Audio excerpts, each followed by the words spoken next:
Olá, graça e paz. Essa é a nossa décima aula do módulo Escatologia, né? E nessa décima aula nós vamos falar sobre o estado eterno ou eternidade futura, como também é citada em teologia, né? Os dois termos aí são comuns aí, estado eterno, condição definitiva nossa, nós os que seremos glorificados pelo Senhor, ou eternidade futura, travou aqui, ou eternidade futura. Então vamos lá, vou compartilhar com você a apostila, nós vamos fazer uma leitura da página primeiro, e depois dos tópicos, né? E depois nós vamos fazer a análise de texto a texto para a gente poder esclarecer o máximo possível aí as nossas dúvidas. Então, vou compartilhar com você a apostila agora. Estou compartilhando aqui.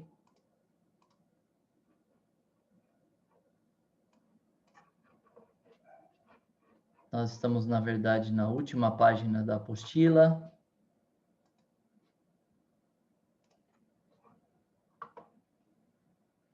Está aí na sua tela, o estado eterno. Diz assim na sua apostila: trata-se da condição final dos crentes em Cristo. Porque, queridos, deixa eu falar da condição final um pouco, né? Para a gente poder pensar, né? A salvação, ela é um ato e um processo. Aí você diz, mas isso é contraditório, ou é um ato ou é um processo. E eu digo, realmente, na maneira com que eu estou falando e abordando, talvez pareça contraditório, mas vou explicar um pouquinho melhor. Ela é um ato porque ela é pela graça por meio da fé somente, como ensinam as Escrituras, no dia que você crê. No dia em que você crê. Então, no dia em que o Senhor te chamou, que te fez sentido a palavra de Deus, ou seja, Ele te deu entendimento da mensagem do Evangelho, Ele te deu arrependimento e fé para que você pudesse crer na palavra dEle, e com isso você se arrependeu em resposta ao dom do arrependimento que Ele te deu. E nesse momento, o sangue de Jesus te purificou de todos os pecados completamente. Você foi salvo, né? Isso é um ato, num ato. Então, nós cremos nisso. Nós, os protestantes, os crentes que creem somente na Bíblia Sagrada como palavra de Deus, cremos nisso. Cremos que a salvação é simplesmente pela fé, né? Em um ato. Então, glória a Deus por isso.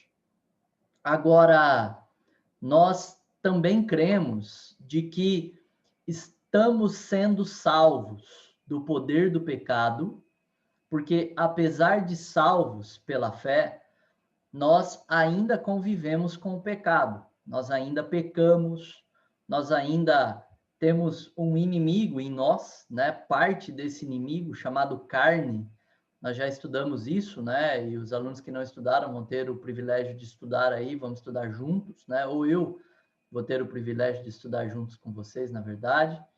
Nós vamos estudar isso no módulo corpo, alma e espírito, né? Onde a gente vê ali a carne. Também no módulo maturidade cristã, quando a gente estuda sobre o crente amadurecendo, o crente se tornando um crente teleios, né? Ou telóios, como alguns pronunciam aí, um crente maduro.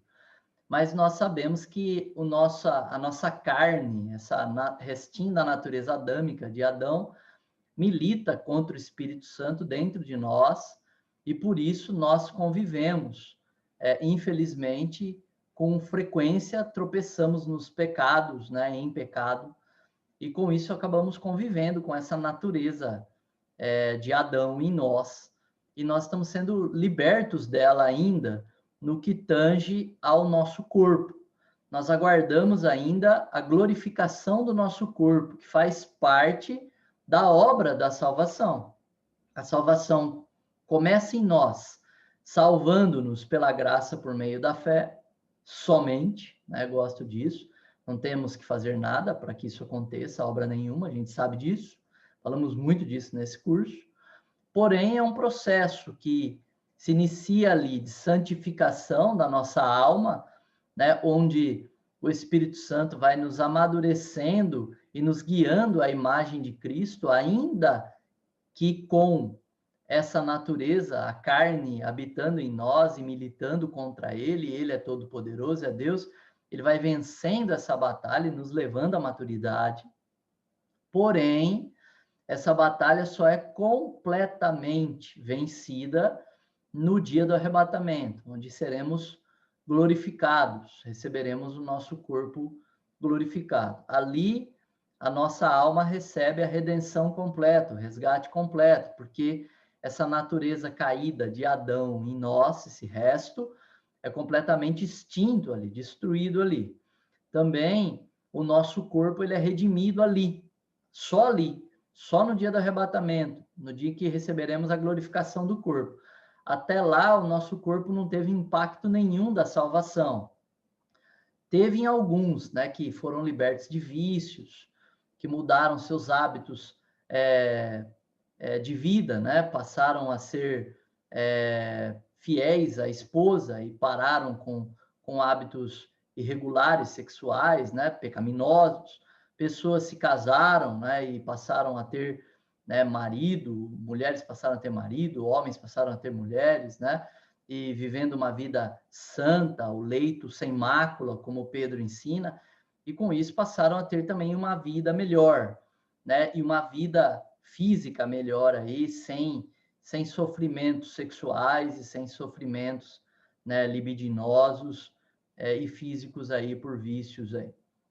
Agora, porque existem vícios sexuais também.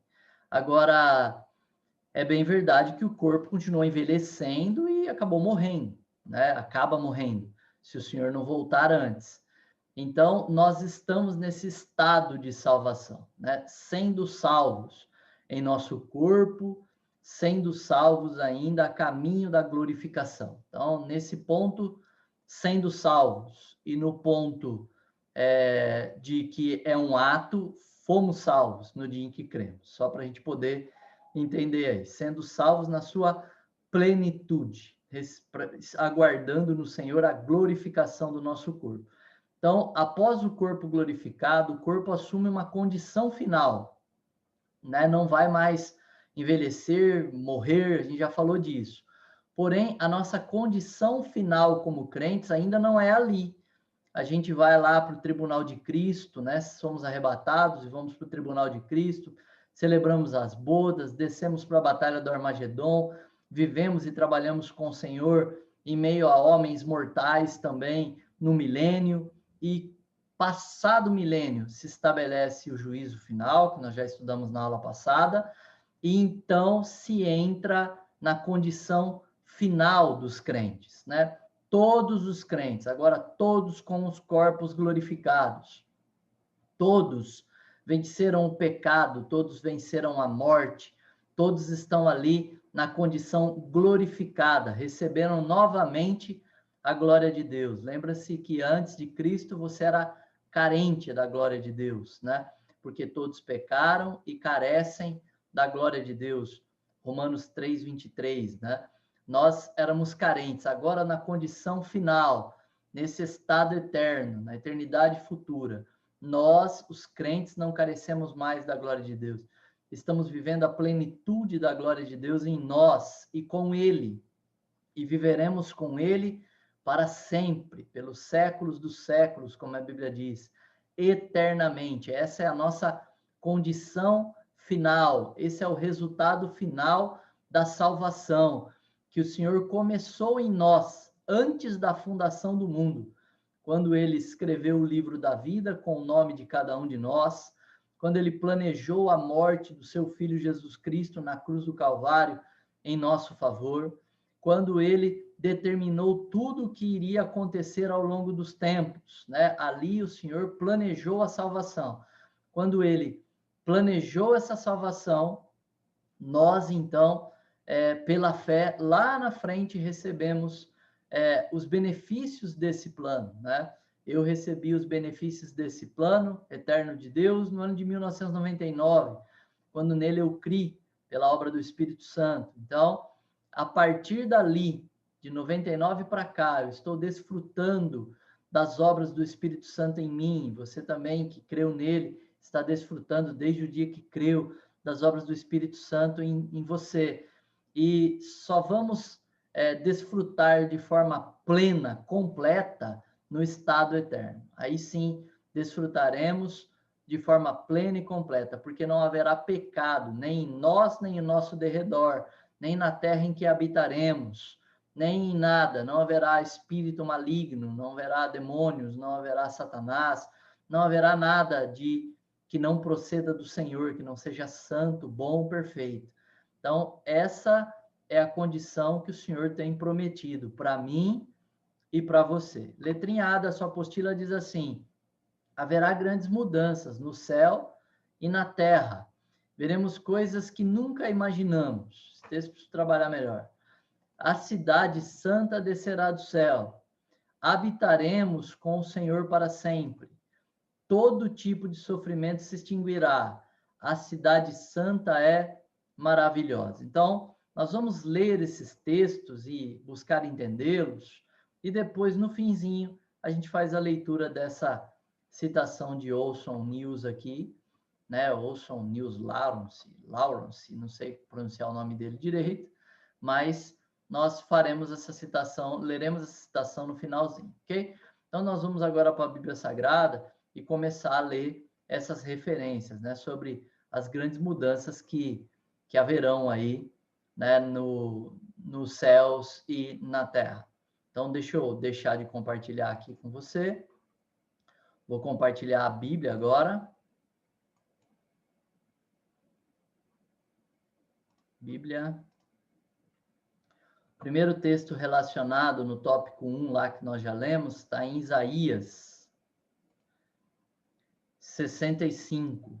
Isaías 65.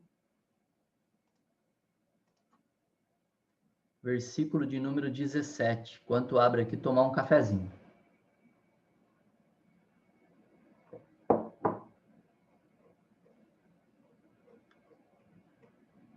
Isaías 65, 17 diz assim: porque eis que eu crio novos céus e uma nova terra, e a anterior não será lembrada e nem virá à mente. Então, a primeira base bíblica aí de Isaías, há uma afirmação muito clara em que o Senhor vai criar, fazer novas todas as coisas, né? Criar novos céus e nova terra. Vamos lá para a segunda de Pedro. Depois a gente explora, tá bom? A gente já falou, comentou sobre isso, mas a gente explora um pouquinho mais. Segunda de Pedro, capítulo 3, versículo 13, diz assim: mas nós, de acordo com a sua promessa, aguardamos novos céus e uma nova terra, onde habita a justiça. Então, Pedro faz a citação de Isaías, né, dizendo, nós estamos aguardando novos céus e nova terra, e nesse novos céus e nova terra habita a justiça, né? Não é mais semelhante ao que nós estamos vivendo, né? Que é um momento de injustiça. Nesse momento, na eternidade futura, habitará a plena, completa justiça. Apocalipse, capítulo 21, versículo 1, diz assim: e vi um novo céu e uma nova terra, porque o primeiro céu e a primeira terra haviam passado, e não havia mais mar. O Denis fez essa pergunta aí sobre o mar na aula passada, né? Se o mar significava aí oceano, ou se o mar significava aí nações. Tem quem acredite que é oceano, para que a Terra ganhe mais área, né? Ou seja, tenha mais espaço para moradia, mas tem quem acredite aí que são nações. Eu acredito que são nações, porque o anticristo ele se levanta do mar, se levanta das nações. Então, no mesmo livro, né, no livro do Apocalipse, cita que ele se levanta do mar. Então, mar, entendo eu, não poderia ter dois significados simbológicos aí no mesmo livro, confundiria muito a interpretação. Então, eu entendo aí que mar é nações, não haverá mais nações. Por quê? haverá um só Deus e um só povo, como prometido também na palavra de Deus. Não haverá distinção entre povos, todos nós seremos partes de um mesmo povo. 1 de Coríntios, capítulo 2, versículo 9, diz assim: mas como está escrito, olho não viu, nem ouvido ouviu, tampouco entraram no coração do homem as coisas que Deus preparou para aqueles que o amam. Esse texto é muito citado até aqui, tá bom? No versículo 9. Mas eu quero ler o 10 também, por isso que eu disse que preciso trabalhar um pouco mais esse texto. Diz assim: mas Deus nos revelou pelo seu Espírito. Olha, aquilo que não penetrou no coração do homem, no texto de cima, está dizendo que Deus nos revelou pelo seu Espírito. Porque o Espírito busca todas as coisas, sim, as coisas profundas de Deus. Então, esse texto de cima, que fala que nem olhos viu, nem ouvidos ouviu, nem tampouco entrou no coração do homem, bem interpretado, se refere a Cristo Jesus. A salvação pela graça por meio de Cristo Jesus. Se você for olhar todo o contexto, vai estar falando sobre o Espírito de Deus que conhece a Deus, o Espírito do homem que conhece o homem, né? Mas por que eu citei ele também aí na apostila? Não tem problema. Porque a gente ainda não viu, nem ouviu, e nem jamais penetrou no nosso coração aquilo que também Deus tem para nós na eternidade, no que tange a salvação em Cristo Jesus. Assim como não havia penetrado na mente humana a salvação em Cristo Jesus na sua plenitude, e por isso Paulo diz, nem jamais penetrou no coração humano, mas Deus tem revelado para vocês. Hoje nós entendemos uma parte, né, do que o Senhor fez por nós e do quanto essa obra de Cristo na cruz, sua morte, ressurreição e sua vida são maravilhosas para nós. Ainda nós entendemos em parte. Nós, estudando escatologia, nos deparamos com coisas sobre o milênio que a gente não consegue responder, né? Coisas maravilhosas que hão de acontecer que a gente não consegue responder. Coisas também da eternidade futura, tem muita coisa que a gente não consegue responder. Por quê? Porque não nos foi revelado, né? Foi nos revelado muito pouco, né, acerca da eternidade futura. Por exemplo, a gente vai poder comer na eternidade futura? É uma pergunta que a gente pode fazer, né? E o que a gente vai comer? Vai ter carne lá? Vai ter churrasco? E aí, se vai ter churrasco, então a gente vai matar animalzinho? Os animais vão morrer ainda na eternidade futura? Mas não vai haver mais morte, né? Mas não vai haver mais morte nossa, dos salvos, né? Dos seres humanos? Ou não vai mais haver morte dos animaizinhos? Porque os animaizinhos, né, não são seres tratados como seres humanos. Deus deu os animaizinhos, isso é muito claro, quando Noé desce da arca, como alimento para o ser humano, né? Deus fala para Noé que ele poderia matar e comer dos animais puros ali. Lembrando que não foi, como ensinaram para a gente lá na escola bíblica dominical, né? Na escolinha, não foram só um casal de cada animal que entraram na arca, né? Precisa dar uma lidinha lá na Bíblia, né? Foram um animal de cada espécie impura, mas das espécies puras foram sete casais, né? Então, por isso eles se multiplicaram e o homem pôde se alimentar deles ao longo da história. E já em seguida, quando Noé desce da arca, Noé faz sacrifícios, né? Senão ali ele extinguiria alguma espécie, porque ele faria sacrifício de um único casal que entrou na arca. Se não se multiplicou na arca, se extinguiria ali, né? Mas não foi assim. Então, tem perguntas que a gente faz, mas não vai ter respostas. Muito claro. Eu lembro de uma irmã que ela falava assim: olha, irmão, se não tiver animalzinho lá no céu para poder matar, né? Porque ela entendia que íamos morar no céu todos nós. Eu quero fruta sabor carne. Porque ela era apaixonada, né, por carne ali, então ela brincou, né? Falou que queria fruta sabor carne. Aí a gente faz uma pergunta: o corpo glorificado, deixa eu fazer essa pergunta, ela é estranha, né? Mas vou fazer. O corpo glorificado faz cocô? Ele faz xixi? Né? São perguntas que a gente tem que fazer também. Bobinhas? Não sei, porque se você pode comer, para onde vai esse alimento? É uma pergunta, faz parte do processo, né, da alimentação e da digestão, cocô, né? A gente sabe que o Senhor Jesus comeu com o corpo glorificado. A gente sabe disso. Se você for ler os finzinhos dos evangelhos, você vai deparar com o Senhor que já ressurreto dos mortos, come com os discípulos. Então, é possível comer, né? Agora, como funciona o processo digestivo desse corpo glorificado? É uma pergunta, né, que a gente não tem como resposta. Agora, o texto de Isaías diz que Deus fará novos céus e nova terra. Pedro diz, e aguardamos novos céus e nova terra. E aí cria uma discussão muito grande. Por quê? Alguns irmãos, como a gente já falou, defendem de que todos nós vamos morar no céu. Então, todos nós, sem exceção, salvos, né? Claro, né? Os incrédulos serão condenados ao Geena, a gente já passou dessa fase, estão lá no Lago de Fogo, mas todos irão morar no céu.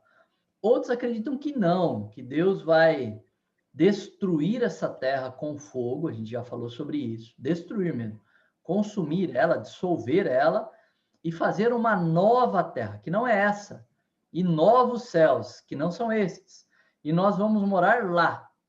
Outros irmãos acreditam que todos nós vamos morar na Nova Jerusalém. Todos nós vamos morar, a gente vai ler daqui a pouquinho, nessa cidade santa que vai descer do céu.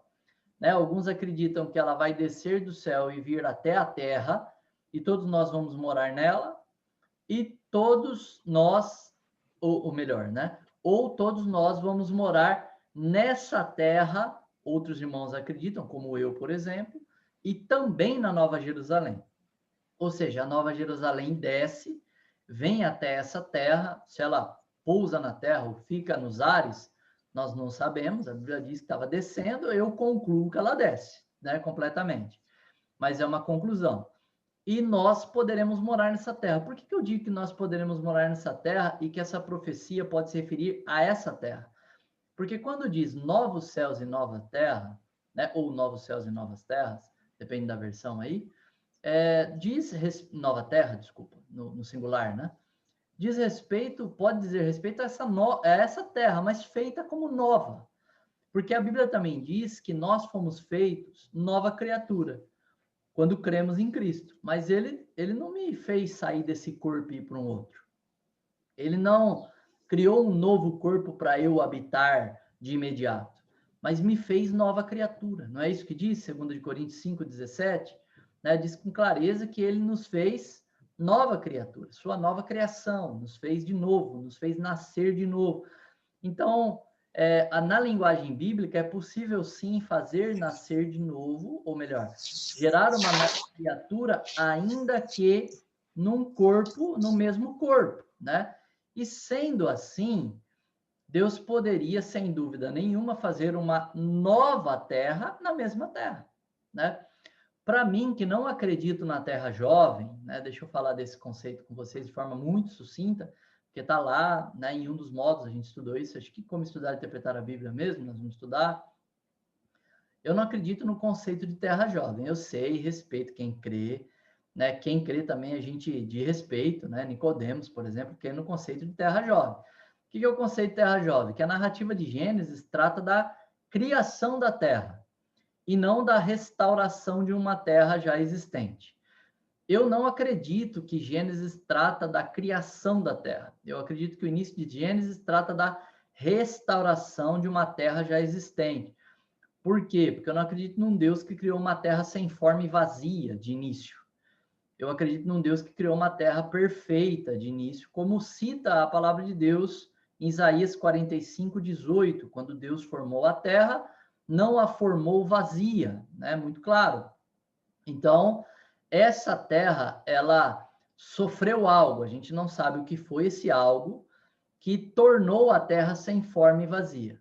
A ciência diz que foi a queda de uma chuva de meteoros que destruiu aquela terra original, vamos dizer assim, aquela terra inicial, onde habitavam os dinossauros, a gente sabe disso, né? A gente tem fósseis aí para provar a existência dos dinossauros, e essa chuva de meteoros destruiu, segundo a ciência, a gente não sabe, só estou dizendo o que a ciência diz. gerou uma poeira cósmica que extinguiu os dinossauros, e alguns creem que isso que aconteceu lá criou uma catástrofe na Terra, transformando a Terra, uma terra linda, em sem forma e vazia, onde do versículo 2 de Gênesis 1 em diante, narra então uma restauração da Terra. E isso poderia então acontecer novamente, eu acredito nisso, vai acontecer novamente, agora no milênio, né? Agora sim, a gente está falando num tempo futuro, né? Aqui, então só para você poder entender a linguagem, durante o milênio isso vai acontecer. No início do milênio, o Senhor restaura a terra, destrói os elementos inúteis, né? Indústrias poluentes, né? Construções que não servem para nada, meios de transporte que destroem a natureza, que poluem, que são desnecessários. Tudo isso o Senhor destrói no início do milênio, né? Desfaz e então restaura a terra. A Bíblia é muito clara sobre diversos pontos de restauração da terra. A gente já citou montes sendo aplanados, desertos se tornando frutíferos, o Mar Morto se tornando em água potável, né? Os vales ali se tornando extremamente produtivos, né? Que eram desertos. Então, a Bíblia é muito clara sobre um aumento de produtividade, sobre uma terra sendo transformada. Então, eu acredito que essa restauração da terra, ela acontece no milênio. E quando vai entrar na eternidade, ela então é completa. Essa restauração é completa. E ali a gente vai ver novos céus e nova terra, completamente restaurada, sem a presença de espíritos malignos, de pessoas que não são crentes, de descrentes, sem a presença de pecado, ou seja, de ódio humano, de rancor, de raiva, de competição, de ganância, né? Tudo isso cessou. Então, é uma nova terra. Os animais não perseguem mais um ao outro. Durante o milênio, já o Senhor restaurou isso nos animais, colocando paz no coração dos animais, um para com os outros. Imagine, o cachorro não vai correr mais atrás do gatinho, né? O leão não vai mais atacar a ovelha, a Bíblia diz, o lobo não come mais a ovelha, a criança brinca com a cobra, com a serpente. Então, eu acredito que essa restauração da terra está sendo narrada no milênio e ela é concluída, ou seja, termina completamente, né, depois do juízo final. Ali a gente vai ver novos céus e nova terra, mas acredito que é essa aqui mesmo, essa que nós habitamos. Lembra da frase que citei, vou recitar agora porque faz parte do contexto, do meu mentor de escatologia, né, o nosso irmão que está na glória já, o Coronel Eliseu Pereira Lopes. Procurei livros dele e você não acha mais, né? Ele não foi um autor famoso, tadinho. Então, você vai encontrar em sebos, né? Aquele lugar que vende livro usado, aí você encontra um ou outro na internet, mas não encontra mais. Até pensei, falei, se eu conseguisse contato com os familiares, talvez tivesse os arquivos digitais, né? Para a gente poder, no mínimo, ou vendê-los baratinhos, se eles permitissem, ou até doar, né? Meu interesse seria doar durante o curso. Mas, pois bem, esse irmão, ele cria no seguinte, ele falava assim, irmão, você acredita mesmo, eu já falei essa frase, de que alguém pega um fusquinha velho, caído aos pedaços, né? Tem gente que faz isso, né? Restaura o fusquinha todo, deixa ele original, lindo, perfeito. Depois joga gasolina e taca fogo.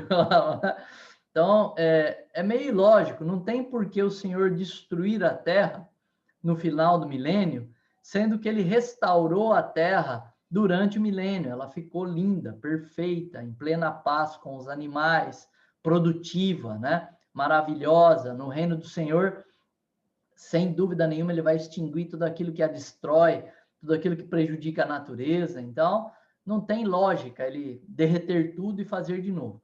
Porém, né, tem irmãos que creem nisso, eu os respeito, mas não concordo com eles, né? Isso é um fato, ok? Então, quando nós vamos ver novos céus e uma nova terra? Depois do juízo final, né? Ou seja, no fim do milênio, nós vamos ver, então, ela completamente restaurada, perfeita, maravilhosa, seja essa aqui completamente restaurada, seja uma nova feita pelo Senhor, não importa, na eternidade futura habitaremos nós em novos céus e também numa nova terra. E na Nova Jerusalém? Depois a gente lê o texto, uma referência pequena, e a gente vai trabalhando no capítulo 21 mesmo, né?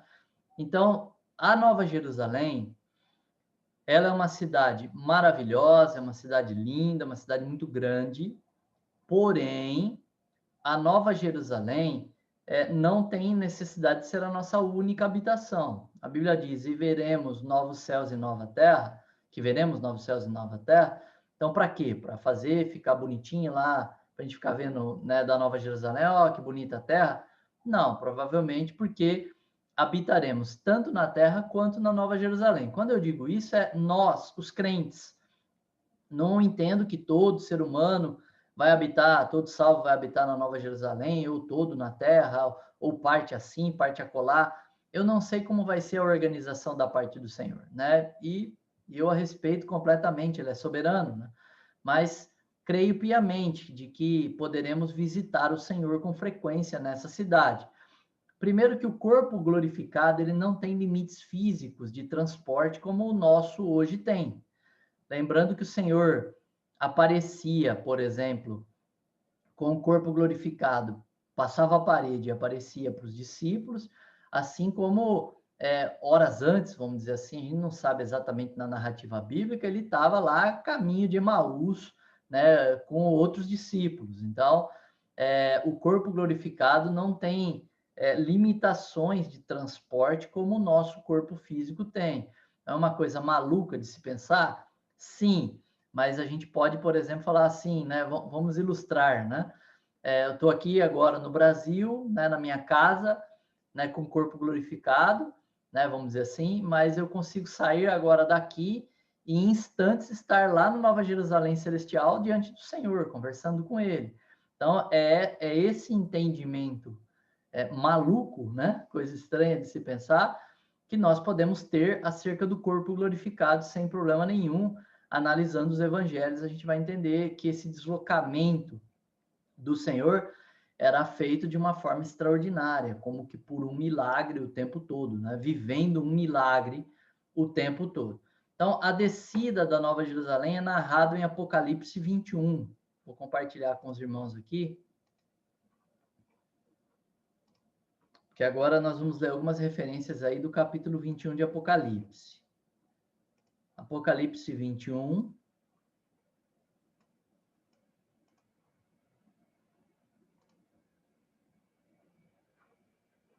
Nós lemos o primeiro, né? Vou ler de novo. E eu vi um novo céu e uma nova terra, porque o primeiro céu e a primeira terra haviam passado e não havia mais mar. E eu, João, vi a santa cidade, a nova Jerusalém, descendo do céu da parte de Deus, preparada como uma noiva adornada para o seu marido. Versículo 20, desculpa, capítulo 21, versículo 3, diz assim: E eu ouvi uma grande voz do céu dizendo: Eis que o tabernáculo de Deus está com os homens. Né? Eu estou seguindo na leitura aqui. Nós vamos ler até o 5, tá bom? Até o 5 que vai cobrir várias referências aí da sua apostila. Eis que o tabernáculo de Deus está com os homens. O que é o tabernáculo aqui? O tabernáculo de Deus que está entre os homens é a cidade santa, é a Nova Jerusalém. Tabernáculo significa tenda de habitação, lembra disso? Então, é onde o Senhor vai morar junto conosco, né? Esse é o tabernáculo dele. E ele habitará com eles, e eles serão o seu povo. Note que não tem povos, é um único povo. E o próprio Deus, e queridos, só para entender, aqui na eternidade futura, só tem um povo. Mas quando a gente lê algumas referências bíblicas sobre o milênio, a Bíblia é muito clara que no milênio os povos da terra subirão a Jerusalém física, Jerusalém lá que está em Israel hoje, para adorar o Senhor. Então, o tornar-se um único povo é algo da eternidade futura, ok? E o próprio Deus estará com eles e será o seu Deus. E Deus enxugará todas as lágrimas de seus olhos, e não haverá mais morte, nem tristeza, nem choro, nem haverá mais dor, porque as coisas antigas são passadas. Então, muito claro, desce a Nova Jerusalém, Deus vai morar conosco, nós seremos o único povo, o Senhor estará conosco o tempo todo, sendo nosso único Deus, porque só há um Deus e é Ele. Ele enxugará todas as lágrimas dos nossos olhos. Isso é creio eu, uma figura de linguagem para dizer que não haverá mais dor, a dor, né? E até a dor passada se extinguiu, cessou, né? E não haverá mais morte, porque a morte foi lançada no lago de fogo. No fim do juízo final, a morte é lançada no lago de fogo, como a gente estudou na aula passada. Nem tristeza, porque tristeza, choro e dor são coisas dessa natureza terrena, de Adão, coisas que o pecado gerou em nós. Não haverá mais na eternidade futura, no corpo glorificado, na eternidade sem pecado, sem morte, sem dor, sem nada disso.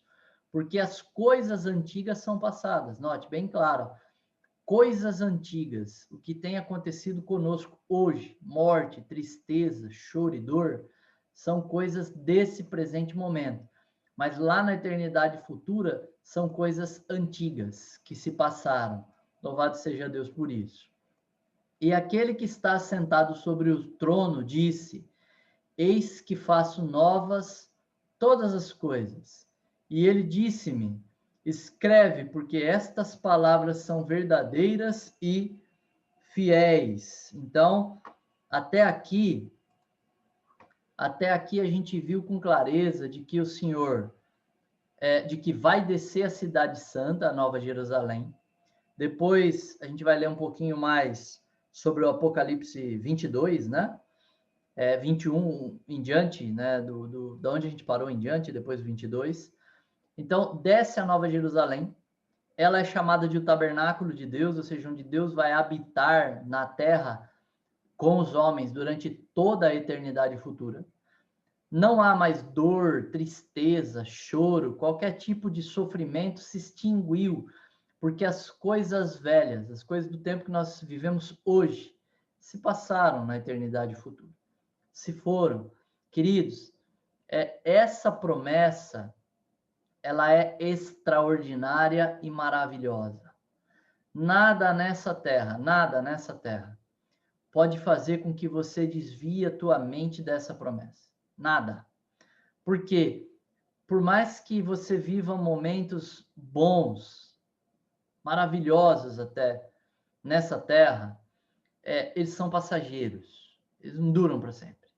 Né? Não dá. O nosso corpo tem limitações. O irmão Djalma gosta muito de jogar bola, né? Mas disse aí, joguei 3 semanas e agora estou de molho, porque torci o tornozelo, né? O corpo humano tem limitações. Então, eu peguei um exemplo bobinho aí, simples do irmão Djalma, né? Mas para quem gosta de jogar bola, eu também gosto, eu sei o que você passa, né? Dá uma vontade, chega na hora do jogo, você fala, será que dá? Será que dá, né? Então, são coisas da vida, né? Coisinhas bobinhas, mas são coisas da vida. São prazeres pequenos, mas que também passam. E daqui a um tempo, o irmão Djalma vai olhar, o irmão Marcelo vai olhar para o corpo e vai falar assim, agora chega, agora não dá mais. A gente não consegue mais nem ficar de pé direito lá no campo de futebol. Vai ter esse momento, né? Um momento que um jogo de futebol vai causar só dor, não vai causar mais alegria de nenhum tipo. Um momento em que você vai olhar para um pudim maravilhoso, você mulher, né? E falar, não posso comer dele, porque o meu corpo não lidar mais bem com açúcar, eu estou diabético, né? Eu não posso mais comer aquela costelona assada, porque tem muita gordura, eu estou com problema cardíaco. Então, é assim essa vida. Essa vida, as alegrias são passageiras, são momentâneas, e a gente não pode se agarrar muito nela, não. A gente tem que viver bem com a alegria do Senhor. A nossa alegria vem dele, por isso que a Bíblia diz, alegrai-vos, outra vez vos digo, alegrai-vos no Senhor. A nossa alegria não está no aqui, no agora. Se a gente esperar que as coisas fiquem em ordem, em harmonia, no aqui, no agora, para viver feliz, né, para Viver feliz é até utopia, mas para ter contentamento, para aprender a ser feliz, a se alegrar em momentos bons, a gente deixa passar esses momentos e perde a oportunidade de se alegrar. Então a gente tem que se alegrar nos momentos bons, porque essa vida é um caos. Essa vida não existe na Bíblia Sagrada uma promessa de uma vida perfeita aqui e agora. A vida plena e perfeita e gloriosa é na eternidade futura. É o estado eterno que o Senhor prometeu para mim e para você, para todos aqueles que o amam. É nessa vida que a nossa mente tem que estar. A nossa cabeça tem que estar voltada a esta vida. Senão, a gente transforma essa vida aqui em um inferno. Por que a gente transforma em um inferno? Porque a gente quer que essa vida aqui, foca tanto nessa vida, e quer encontrar alegria em tudo nessa vida aqui, que a gente arrebenta com a nossa vida. É por isso que pessoas largam da esposa e se metem com mulheres mais jovens ou homens mais jovens, né? E arrebentam com tudo. É por isso que casamentos são destruídos, é por isso que a ganância faz com que homens abandonem a mulher e se invistam a cabeça no trabalho para querer ganhar dinheiro, para ter aquele carro sonhado, aquela casa sonhada, aquilo outro, porque aí ele vai ser contente e feliz. E aí, quando ele consegue, ele vê que aquilo não trouxe contentamento, não trouxe felicidade, porque a alegria do homem aqui nessa terra só pode acontecer de uma forma bíblica, no Senhor. Alegrai-vos no Senhor.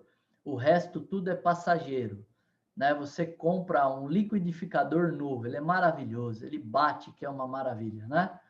Mas ele dura até o próximo lançamento, porque o próximo lançamento é mais potente, funciona melhor, e aí você já está frustrada ou frustrado com aquele liquidificador. Dando um exemplo bem bobinho, mas um exemplo aí de que eletrônicos também não trazem alegria nenhuma aí perpétua. Então a gente tem que tomar cuidado, porque às vezes com os cuidados dessa vida, a gente foca tanto em comprar, em ter, em possuir, em mudar, às vezes até questões relacionais a gente foca. Às vezes a gente não está focado no dinheiro e nas coisas, mas a gente está focado em pessoas, em relacionamentos. Quando aquele meu filho que tem problemas se relacionar bem comigo, então vou viver em paz.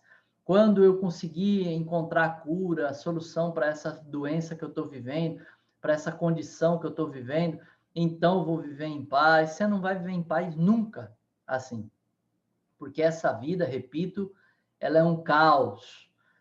Note que isso que eu estou dizendo parece até uma mensagem oposta, né, ao evangelho pregado hoje, ao falso evangelho pregado hoje.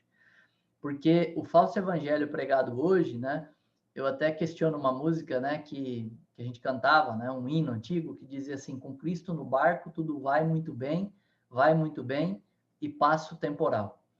Né? Eu questiono essa música, porque essa música está sendo aplicada em um momento bíblico em que, de fato, o Senhor no barco fez passar o temporal. Mas aplicar isso de uma forma constante na vida não é uma realidade, porque aqueles que estavam ali no barco são os mesmos que foram mortos. Pedro crucificado de cabeça para baixo, né? E outros discípulos ali mortos, né? Tiago cortado ao meio na espada, presos, perseguidos, né? Torturados. Então, cuidado com isso, né? Cuidado com entender que você tem Cristo e por isso você não vai ter sofrimentos nessa vida. Vai sim, faz parte dessa vida o sofrimento, e a gente consegue ter uma esperança durante o sofrimento, uma esperança viva e eficaz, quando a gente coloca a nossa mente na eternidade futura e nas promessas do Senhor. E entende que ainda que por meio do sofrimento e no sofrimento, ainda Pedro diz isso, importa que por muitos sofrimentos, né, vocês herdem a vida eterna. Ou seja, importa que vocês vão passar por muitos sofrimentos, mas importa que vocês herdem a vida eterna. Isso é o mais importante, é a vida eterna, é herdar a vida eterna. Então, Pedro já estava dizendo com clareza nesse texto que passaríamos por muitos sofrimentos. Então, a gente tem que focar na vida eterna, focar nessas promessas maravilhosas de que moraremos com Deus numa terra glorificada, maravilhosa, numa terra redimida, resgatada. Lembra que eu falei das 3 redenções, né? A primeira redenção é do nosso espírito, no dia em que nós cremos nele, no dia da nossa salvação. A segunda redenção é a redenção da nossa alma, né? Que é um processo aí de santificação, que ela é completa junto com a redenção do nosso corpo, que é a segunda redenção, né? Ela é completa na glorificação do nosso corpo. E a terceira redenção, que é a redenção desta terra. Por isso que a Bíblia diz que a criação, toda a criação geme e chora, está com dores de parto, aguardando o resgate, a redenção dos filhos de Deus. Então a criação aguarda o dia em que nós seremos arrebatados, porque logo no milênio começa-se a restauração dessa terra e a redenção da criação. A criação está gemendo, está chorando, está sofrendo, mas ela será resgatada. Esse estado final redimido dessa terra e nosso é o nosso alvo. É aí que a gente encontra contentamento e paz para passar também por essa vida e nos momentos de adversidade. É claro que nessa vida não é só adversidades, não são só adversidades que nós passaremos nessa vida. Eu vivo momentos felizes hoje com minha filhinha, né? São momentos maravilhosos. Minha esposa também, a gente está vivendo um momento com família ímpar, delicioso. Graças a Deus ela não teve nenhum problema físico, nenhum problema de saúde, não teve nem gripe. Esse negócio da pandemia foi bom por isso, né? Não teve relacionamentos, no fim a gente não pega nem gripe do outro. Mas eu sei que no futuro me esperam alguns problemas. Mas também sei que no futuro, lá na frente, me espera uma coisa maravilhosa, que é estar com o Senhor por toda a eternidade, sem choro, sem dor, sem tristeza, sem pecado, sem demônios, sem nada que tire a nossa paz. Um estado eterno de paz perpétua, gostoso, onde trabalharemos sim, né? Eu não acredito num Deus que vai criar um estado eterno de vagabundagem, né? Não dá, né? Jesus disse assim: eu e meu pai trabalhamos o tempo todo, trabalhamos até agora. Então, ele, o Senhor, é um Deus que condena a preguiça, né? Ele não vai criar um estado de preguiça. Mas o que nós vamos fazer na eternidade, qual vai ser o nosso trabalho, eu não sei, né? Eu, Marcelo, conjecturo de que, como a terra vai ser um grande jardim do Éden maravilhoso, né? Nós cuidaremos dessa terra. Mas para cuidar dessa terra de uma forma muito gostosa, vai ser de uma forma muito gostosa. Por quê? Cuidaremos de uma terra sem espinhos, sem abrolhos, né? Como a Bíblia diz lá em Gênesis, são juízos de Deus que não tem por que mais mantê-los sobre a terra sem o pecado. Então, uma terra que não vai produzir mais espinhos e abrolhos, não vai ter mais ervas daninhas, uma terra que não vai ter mais problemas, uma terra maravilhosa, uma terra e uma eternidade deliciosa que nós viveremos. Então, esse tem que ser o foco do crente. É claro que a gente tem que tomar cuidado, porque assim, os focos dos crentes estão sempre bagunçados. Tem crente que está sendo estimulado aí por falsos líderes, né?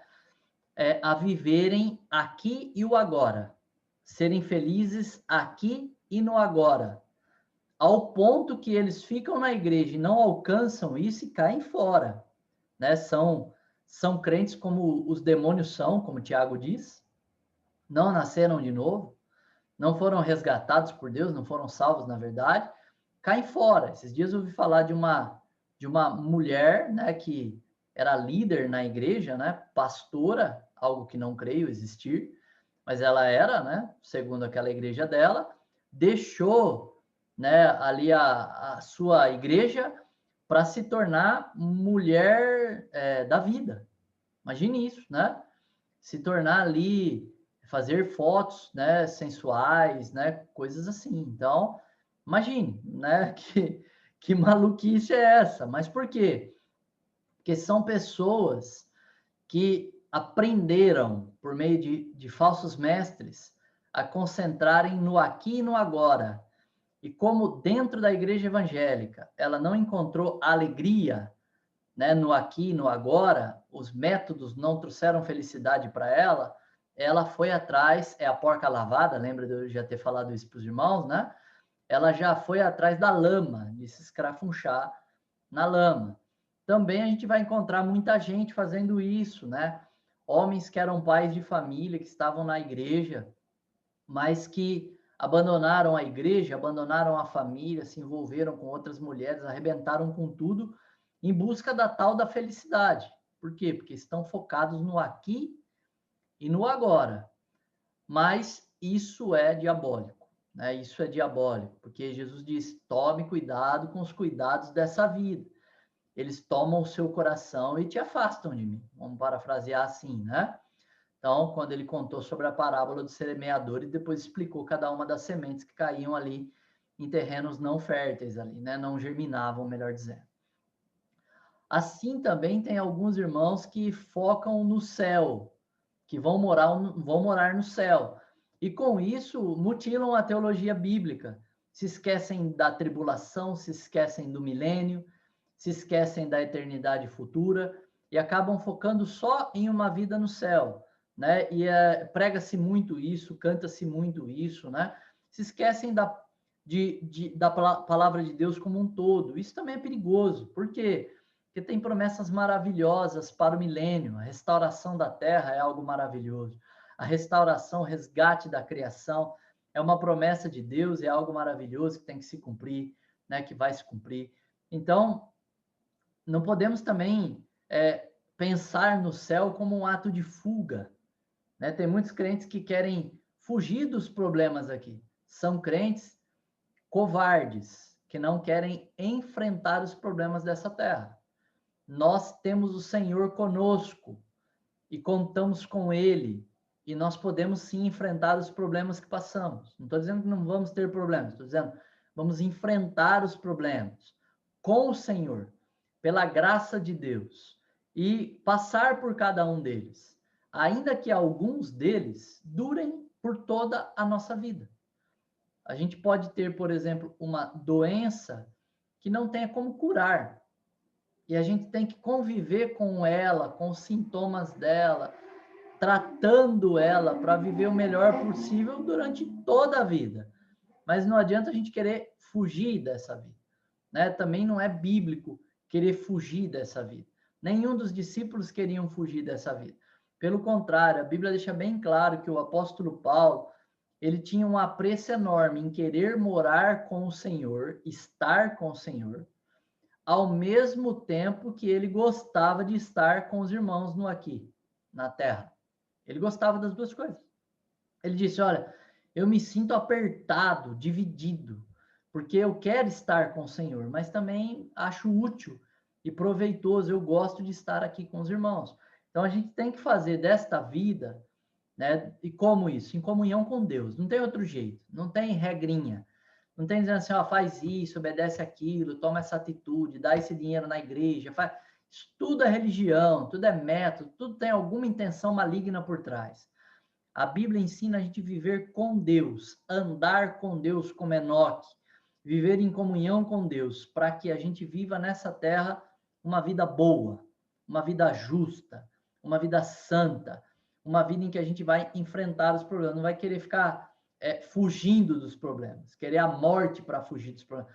A morte não deve ser uma fuga, a morte deve ser, ela é um inimigo, então deve ser uma punição ao corpo, porém, uma mera porta que se abre para a eternidade com o Senhor. Então, um coração em Deus, ele descansa, dizendo: aqui eu caminho com o Senhor, aprendo com o Senhor, e junto, não passarei sozinho, ele sempre estará comigo, até nos momentos de adversidade. Porém, a minha mente espera algo de plena alegria, de pleno contentamento, mas não é no aqui e no agora. O que eu sei é que aqui e agora, como disse Paulo, prisões e sofrimentos e perseguições ainda me esperam. Eu sei que ainda passarei dificuldades, talvez não como as de Paulo, talvez, porque a coisa está cada vez apertando mais o cerco para o lado dos crentes, né?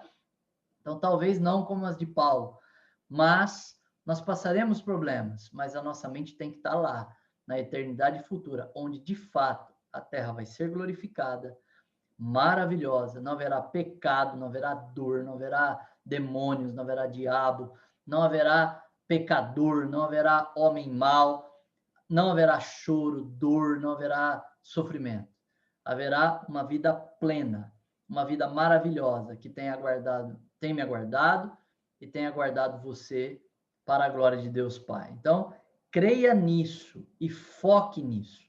Não permita, em nome de Jesus, que as coisas desse mundo te desviem, te levem a pensar de forma diferente, de que a tua alegria está aqui agora, porque isso vai invadir o teu coração e trazer perturbação para a tua alma. Tome cuidado com isso, muito cuidado com isso. Quero compartilhar a Bíblia novamente para a gente continuar a leitura. Agora a gente vai continuar a leitura no capítulo. Vamos ler o capítulo 22, versículo 3, depois a gente volta aí no 21 para ler a narrativa da cidade. Apocalipse 22, 3 diz assim: E não mais haverá maldição, mas o trono de Deus e do Cordeiro estará nela, e os seus servos o servirão. Então, bem claramente aqui, o Senhor estará nessa cidade santa, nós serviremos ele, estaremos com ele, e não haverá mais maldição, porque a maldição de Deus, a maldição foi um juízo sobre o pecado. Não havendo pecado, não há mais maldição. Então, eu quero voltar lá, vamos ler a narrativa da Cidade Santa e pensar um pouquinho sobre ela. Apocalipse 21, do 9 até o 27, uma leitura longa, depois nós vamos ler do 22, do 1 ao 5, em seguida, tá? Do 9 ao 27 diz assim, acompanha comigo aí. E veio a mim um dos 7 anjos que tinha as 7 taças cheias das 7 últimas pragas, e falou comigo dizendo, vem aqui, mostrar-te-ei a noiva, a esposa do Cordeiro. Queridos, tem uma interpretação de que alguns entendem de que a Nova Jerusalém, na verdade, é a igreja. Então, você vai ver, por exemplo, gente falando disso, dizendo que a igreja ela é arrebatada, fica com o Senhor nos ares, não desce para a batalha do Armagedon, não desce para o milênio, e vai descer depois do juízo final. Então, tem gente que crê nisso também, tá bom? É outra linha teológica. Maluca, porque a Bíblia diz, virá o Senhor com todos os seus santos no Armagedon, né? Mas aí eles vão entender que esse texto que a gente leu agora, vem, que eu vou te mostrar a esposa do Cordeiro, eles vão entender de que João está vendo a Nova Jerusalém e ao invés de ver uma cidade física, está vendo a igreja, as pessoas, os crentes. Então, tem esse tipo de interpretação também. Não creio, tá bom? Nesse tipo de interpretação. Mas existe esse tipo de interpretação, queria compartilhar com vocês aqui. Voltando no versículo 10, diz assim, e levou-me em espírito a uma grande e alta montanha, e mostrou-me aquela grande cidade. Nota isso, tá vendo? Cidade mesmo. A Santa Jerusalém, descendo do céu da parte de Deus, tendo a glória de Deus, e a sua luz era semelhante à mais preciosa pedra, semelhante à pedra de jaspe, clara como cristal. E tinha um muro grande, alto, e 12 portões. Nos 12 portões, 12 anjos, e nomes escritos sobre eles, que são os nomes das 12 tribos dos filhos de Israel. Ao leste, 3 portões, ao norte, 3 portões, ao sul, 3 portões, e ao oeste, 3 portões. E os muros da cidade tinham 12 fundamentos, e neles os nomes dos 12 apóstolos do Cordeiro. E aquele que falava comigo tinha uma cana de ouro para medir a cidade, e os seus portões, e o seu muro. E a cidade está em um quadrado, e o seu comprimento é tão grande quanto a largura. E ele mediu a cidade com a cana até 12.000 estádios. Seu comprimento, largura e altura são iguais. 12.000 estádios, irmãos, tem um cálculo para isso que diz que são 2.500 quilômetros. 2.500 quilômetros.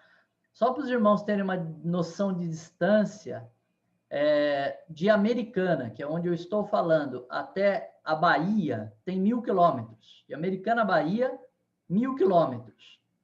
Então, são 2,5 vezes a distância de Americana a Bahia. Mas a gente não está falando de um país, a gente está falando de uma cidade com 2.500 quilômetros quadrados, né? 2.500 quilômetros quadrados.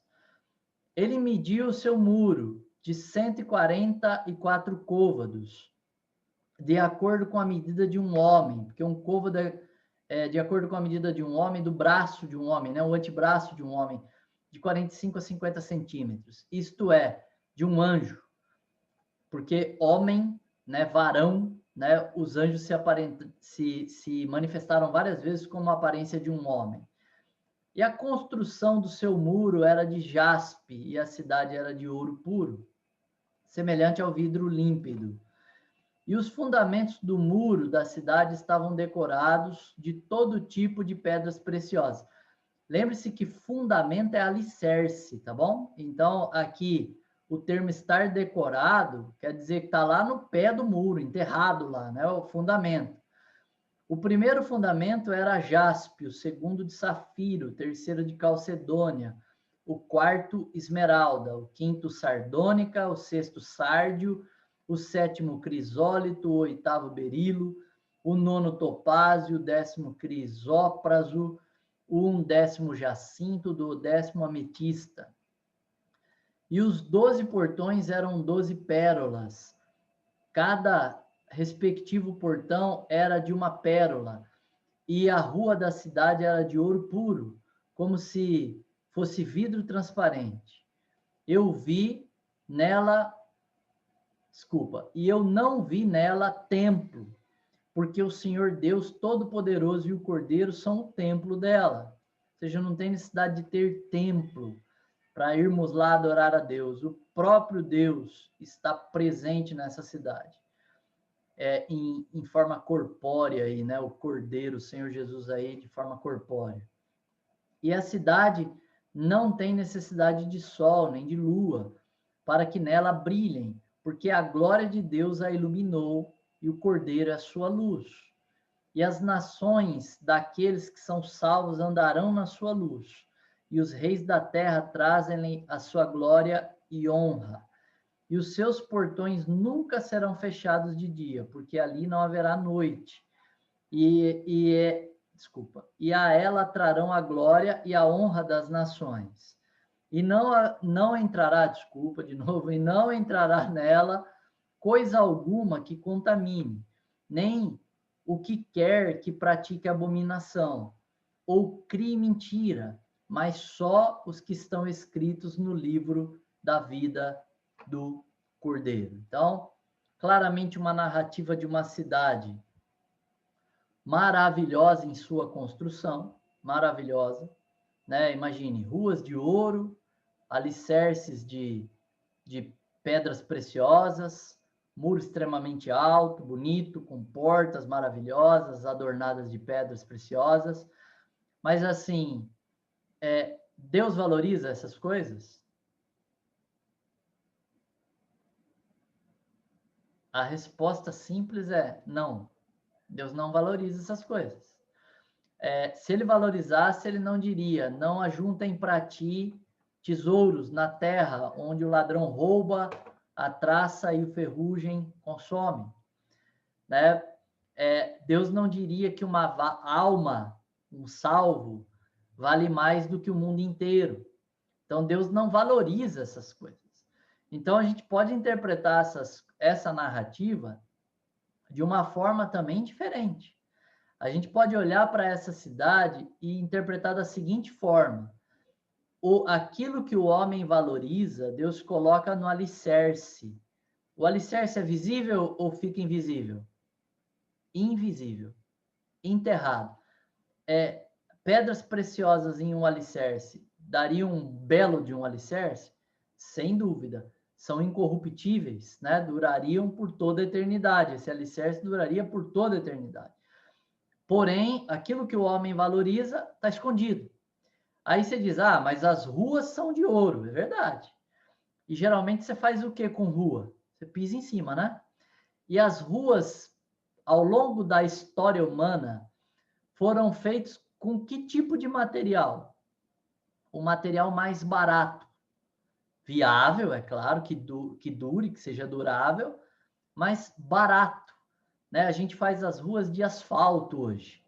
Né? E o asfalto é um pavimento barato, perto de um piso cerâmico, por exemplo. Né? Claro que não duraria com o carro passando em cima, mas só para a gente poder entender aí.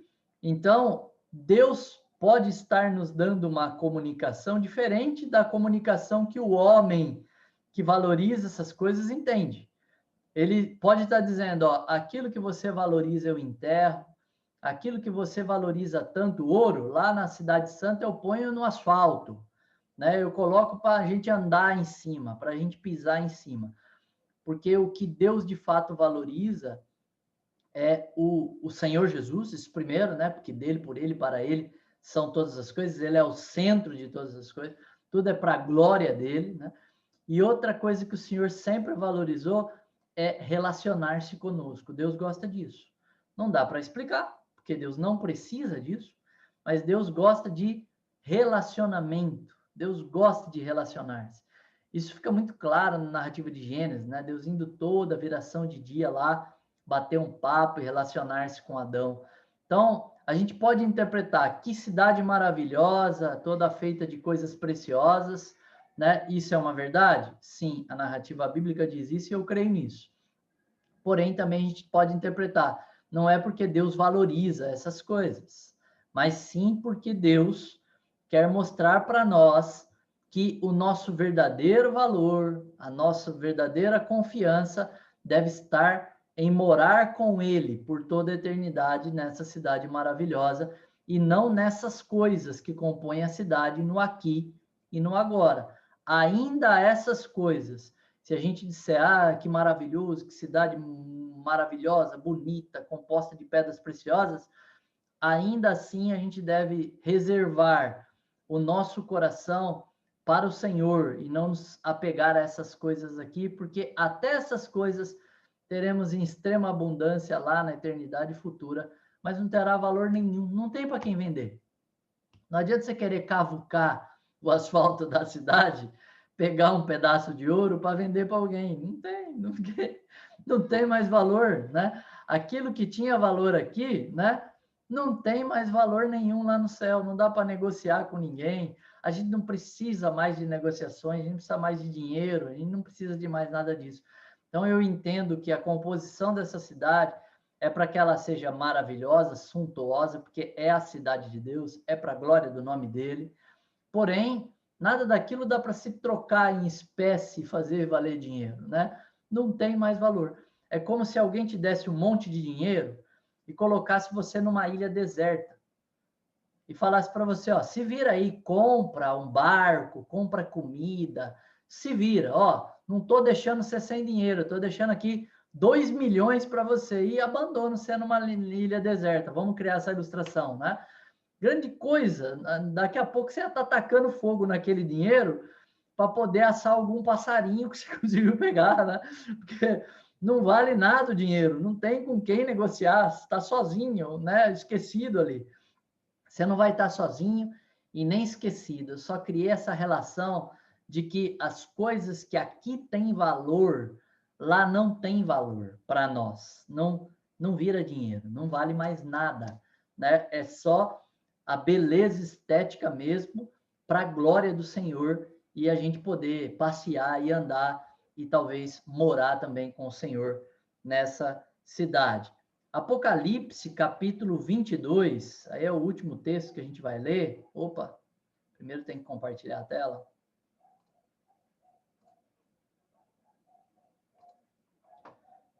Apocalipse 22, nós vamos ler do versículo 1 ao 5.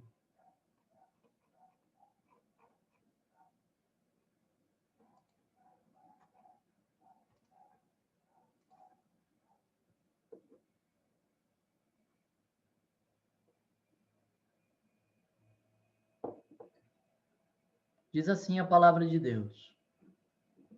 Beber um golinho de água. E ele mostrou-me um rio puro, de água da vida, claro como cristal, que procedia do trono de Deus e do Cordeiro.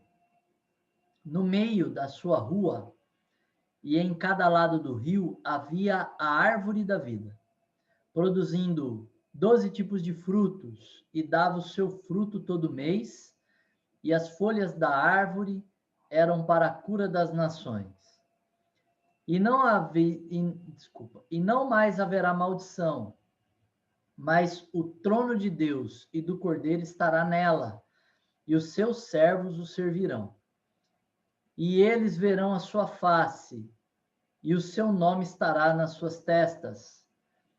E ali não haverá noite, e eles não necessitarão de lâmpada, nem da luz do sol, porque o Senhor Deus os ilumina, e eles reinarão para sempre e sempre com o Senhor.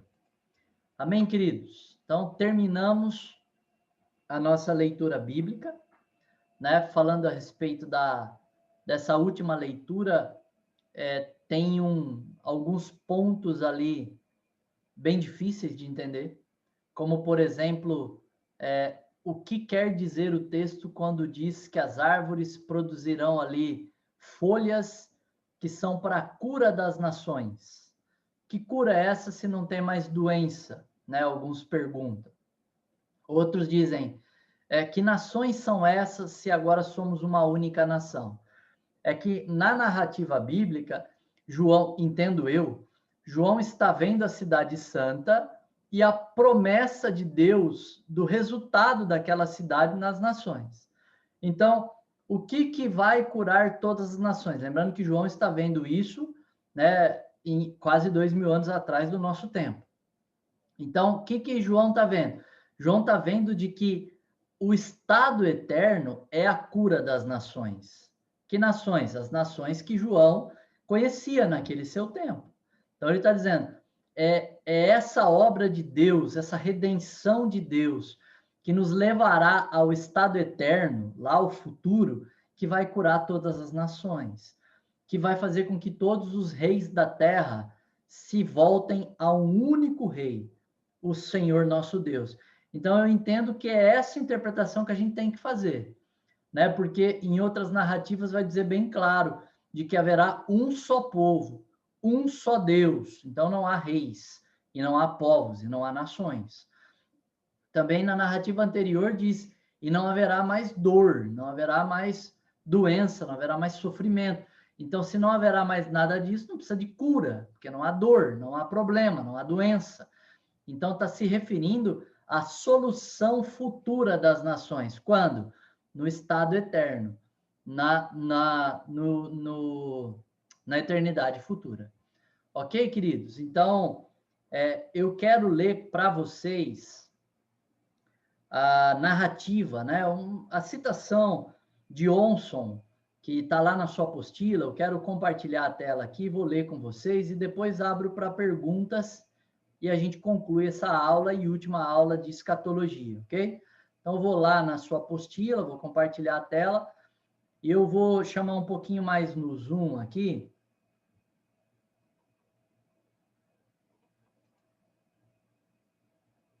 Ah, não dá para chamar mais no Zoom do jeito que tá. Tá, mas eu acho que vai dar para a gente ler sim, viu? Aqui eu consigo. Espera um pouquinho, irmãos.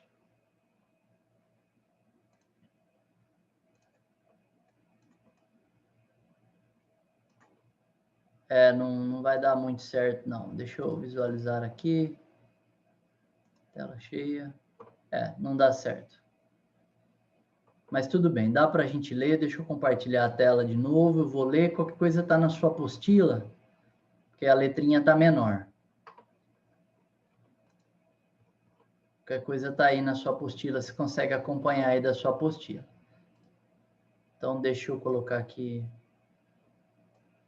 Aqui já ficou um pouco maiorzinho. Já vai dar para ler sim. Depois do juízo do grande trono branco, ele faz uma citação, um resumozinho aqui do finzinho, do estado eterno, tá bom? Depois do juízo do grande trono branco e da destruição ou renovação do antigo céu e a terra, o Senhor outra vez plantará os céus e fundará a terra, enquanto esconde os seus na sombra da sua mão. Nessa ocasião, descerá dos céus a noiva, a esposa de Cristo, como a Nova Jerusalém, sendo o próprio Jesus Cristo o eterno templo de Deus.